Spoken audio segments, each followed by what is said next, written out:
Now, everyone has friends, right? People you hang out with, go to parties with, maybe just goof off. Regardless, they're still your friends, a family you can choose. And sometimes, trust more than your actual family. But what makes a friend? And how can you trust them to lead you down a good and healthy path?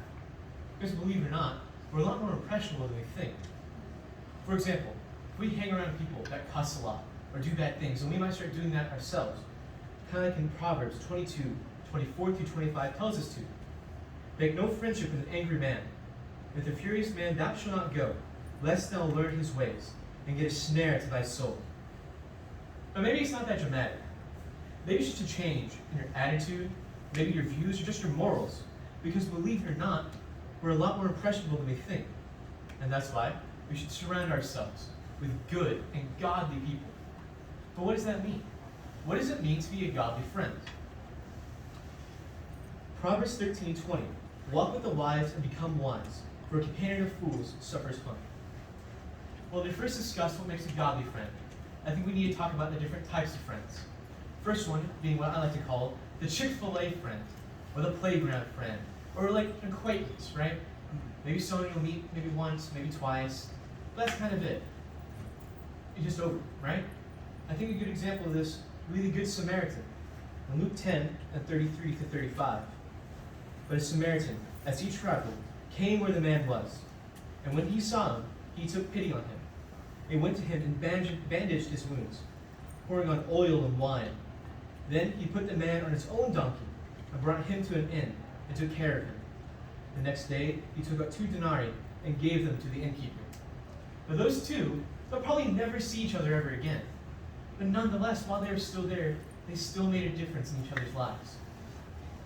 And second, we have just friends. You know what I mean? People you like, people you hang out with. You may not delve into the pits of your soul and regurgitate all your feelings, but at the same time, they're good people.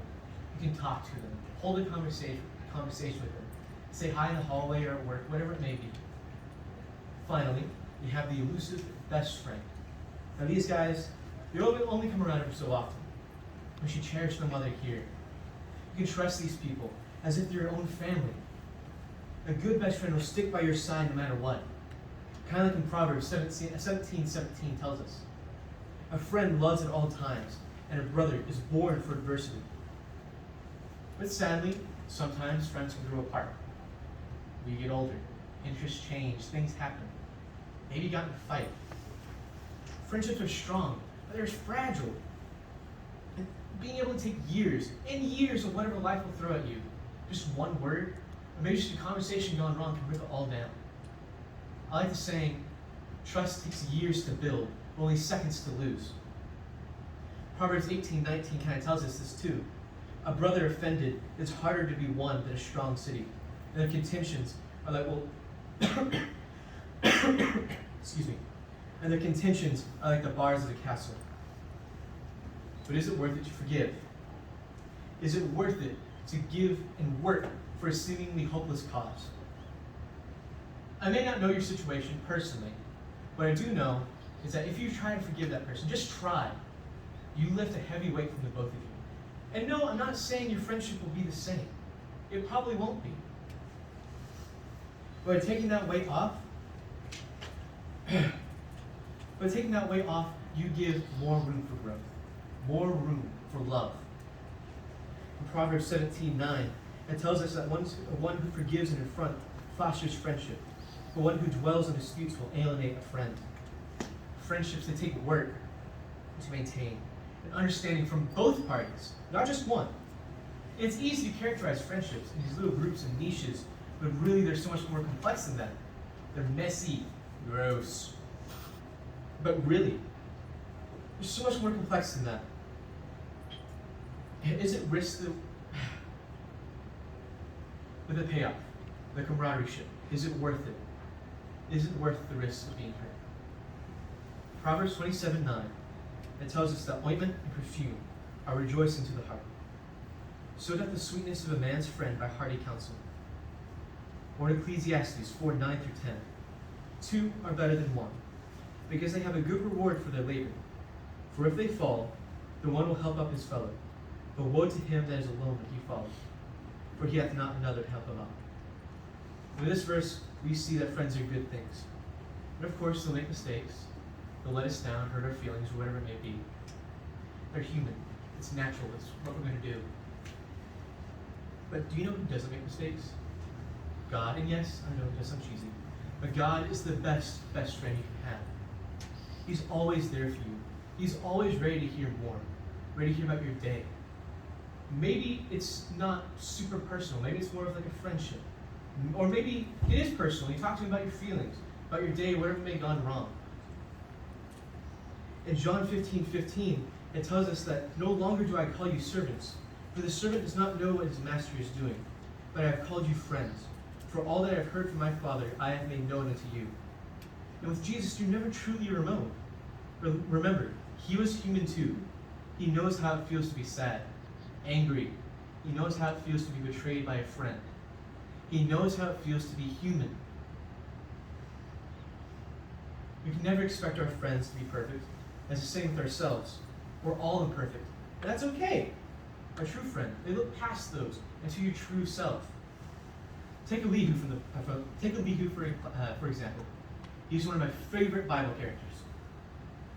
He was one of Job's 4 best friends who came and mourned with him while all these tragedies, all these bad things happened to him.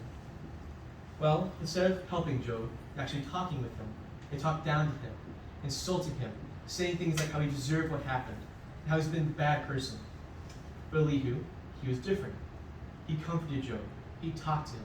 But he also condemned Job for saying things like how God isn't good, and that God must be evil for all these things that he's done. We aren't meant to be yes men. We aren't meant to sit there and just agree and agree and agree. We're there to help each other, guide each other on the right path. Just like in Proverbs 27:6, where it tells us that faithful are the wounds of the friend, but the kisses of an enemy are deceitful. Or in James 5:19-20, my brothers and sisters, if one of you should wander from the truth, and someone should bring that person back, remember this: whoever turns a sinner from the error of their way will save them from death and cover over a multitude of sin. Now this verse, it reminds me of a personal story of mine. Don't really like talking about it, but I'm going to tell about it anyway. I have this little note card. I carry it with me everywhere I go. The reason why is that one of my best friends, great person, I love him, gave this to me. I was really just down in the dumps for a very, very long time. So eventually they noticed and they talked to me and we talked. And like I said, this has all the Bible verses that helped them when they went through the same thing. On the back, there's a little teepee that I drew when I got bored in class. Nonetheless, that's how we should act. Not just to our friends or neighbors or whatever it may be, but just complete strangers too. 3 John 5-8 tells us to. Dear friends, you are faithful in what you are doing for the brothers and sisters. Even though they are strangers to you, they have told the church about your love. Please send them on a way that is manner that honors God. It is for the sake of the name that they went out, receiving no help from the pagans. We ought to therefore show hospitality to such people, so that they may work together for the truth. With that being said, I'd like to close this sermon out with a request. Reconnect with an old friend. Say hi to a person you haven't said hello to in a long time. Make a new friend. Be that difference in someone's day. All right? Just the little words of hi, hello, how is your day can make such a difference. Trust me, I know how it feels. Colossians 3:13-17. Bearing with another. And if one has a complaint against another, forgiving each other, as the Lord hath forgiven you, so that you must also forgive. And above all these things put on love, which binds everything together in perfect harmony. Let the peace of Christ rule in your hearts, to which indeed you are called in one body, and be thankful.